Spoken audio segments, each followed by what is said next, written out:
텃밭 농장 구해서 농사짓다 그만 접는 이유가 잡초 때문이라는 게 제일 많다고 합니다.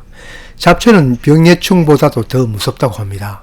봄 되어 밭을 장만해두면 깔끔해 보이던 땅에 스물스물 잡초가 올라옵니다. 면적도 그리 많지 않으니 틈나는 대로 뽑습니다. 그러다가 5월 지나 6월이 오면 날도 더워지는 데다가 대장격인 발행이가 올라옵니다. 이 발행이는 무차별적으로 나고 옆으로 번지면서 거기에도 또 뿌리를 내립니다. 이 발행이가 그냥 길바닥이나 작물을 심지 않은 곳에 올라왔다면 그냥 너 죽고 나 죽자 홈이나 갱이로 캐낸다고 하겠지만 작물 사이에 올라오면 대책이 없습니다. 뿌리를 단단히 잡고 있어 줄다리기 하듯 용 써서 잡아당기면 옆에 있던 작물들이 고래 싸움에 새우 등 터지는 격으로 피해를 봅니다. 이래도 저래도 못해 그냥 두면 이놈들이 줄기를 뻗어 작물을 덮어 먼저 있던 작물들이 햇빛을 못해 죽고 늦게 온 놈 동네 팔아먹는다는 격으로 이놈들 세상이 됩니다. 저도 농약치기 좋아하지 않지만 이때가 되면 할 수 없이 제초제를 쳐야 합니다.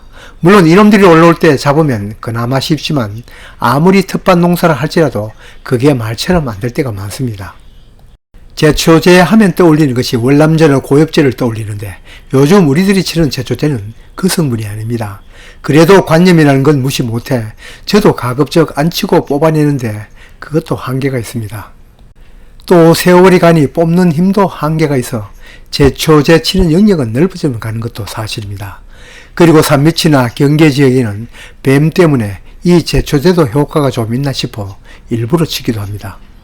제초제는 어떤 놈을 잡느냐에 따라 깡그리 죽이는 비선택성 제초제와 이놈저놈 가려 죽이는 선택성 제초제가 있고 땅 위에 올라온 놈만 죽이는 경렵 제초제와 그 약성분이 뿌리까지 이행하여 통째로 죽이는 이행성 제초제가 있습니다.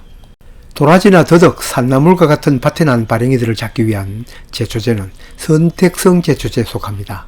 작물 속에 든 발행이를 잡는 대표적인 것으로는 뉴원사이드와 나브, 셀렉트가 있습니다. 어느 것이 효과가 더 좋은지는 알아보지도 않았고 아마 비슷할 겁니다. 적용하는 작물이나 잡는 잡초도 같습니다. 죽이는 대상을 벽과라고도 부르는 화분과 잡초입니다. 식물을 키우든 식물을 죽이든 계통을 어느 정도 알아야 합니다. 화분과 식물은 외떡잎 식물에 속하는 것으로 외떡잎 식물이 무엇인지는 다 아실 겁니다.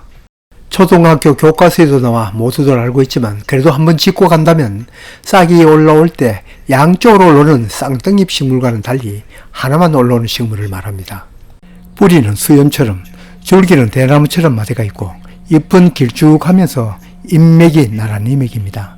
이런 외떡잎 식물 중에서 작물로는 벼, 보리, 밀, 옥수수, 파, 양파, 마늘, 생강 등이 있습니다.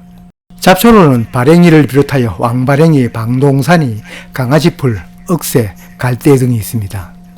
이 외떡잎 작물 중에 벽과라고 부르는 화분과는 벼를 비롯하여 보리, 밀, 수수, 조, 옥수수 등이 있고 잡초는 발행이, 왕발행이, 강아지풀, 갈대, 억새 등이 있습니다. 이 약이 경렵에는 작용하고 뿌리까지 이행하는 성질은 없으므로 1년생 화분과가 아닌 대나무나 갈대, 억새 등은 잡지 못할 것입니다. 또 화분과가 아닌 사초과의 방동산이 등 다른 외떡잎 식물도 제대로 잡지 못할 것입니다.